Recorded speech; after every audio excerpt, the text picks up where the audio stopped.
Pope Francis urges Catholics to pray for people risking lives to fight for fundamental rights. Pope Francis is inviting Catholics around the world to pray this month for people risking their lives by standing up for fundamental rights. The Pope made the appeal in his prayer intention for April, released on Tuesday. Let us pray for those who risk their lives while fighting for fundamental rights.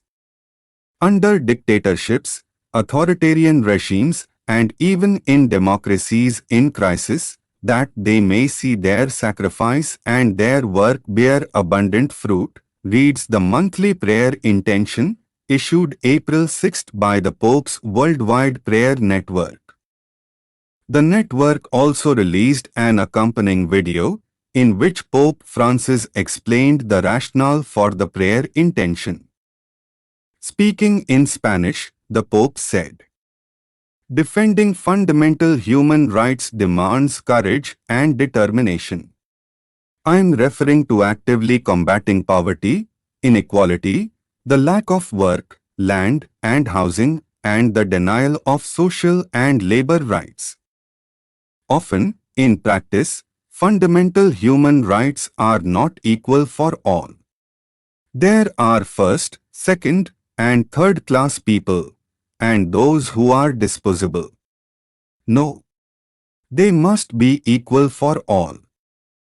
He continued, "In some places, defending people's dignity can mean going to prison, even without a trial. Or it might mean slander. Every human being has the right to develop fully, and this fundamental right cannot be denied by any country." Although the prayer intention and video did not mention any countries by name, the Pope has called attention repeatedly in recent weeks to the crisis in Burma following a military coup.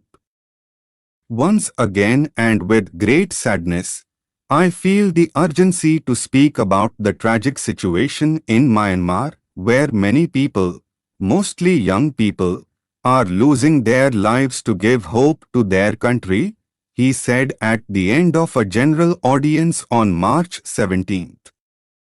The advocacy group Assistance Association for Political Prisoners estimates that security forces have killed 570 protesters in the Southeast Asian country as of April 5.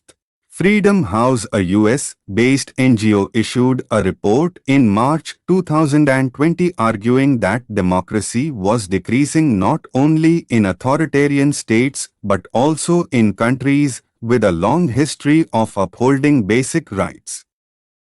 Its Freedom in the World 2020 report found that political rights and civil liberties had deteriorated worldwide for a 14th year in succession.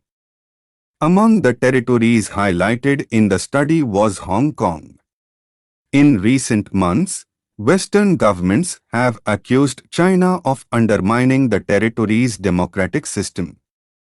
Under a national security law that came into force last summer, a number of local Catholics have been arrested and charged with terrorism, sedition, and foreign collusion. Pope Francis has not addressed the situation publicly.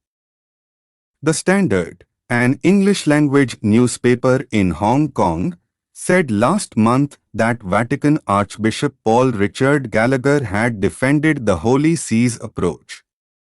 It quoted the Vatican Secretary for Relations with States as saying that, "Concerning Hong Kong, I don't think that grandstanding statements can be terribly effective.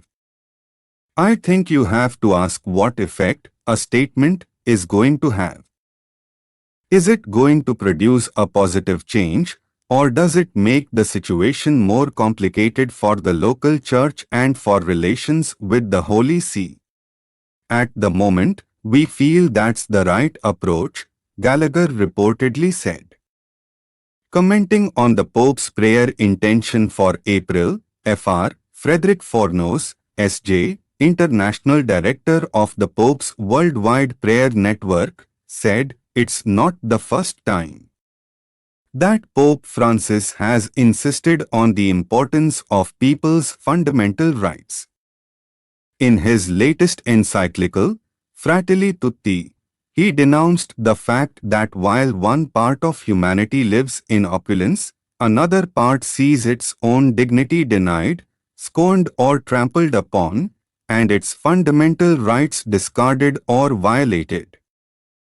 Pope Francis asks us this month to pray for those who risk their lives while fighting for fundamental rights under dictatorships, authoritarian regimes, and even in democracies in crisis. It's an invitation to remember those men and women in so many countries of the world who continue to be in prison or in dangerous situations, or who have lost their life, and many of them in the name of their faith in Jesus Christ. Let us not forget them, let us pray for them.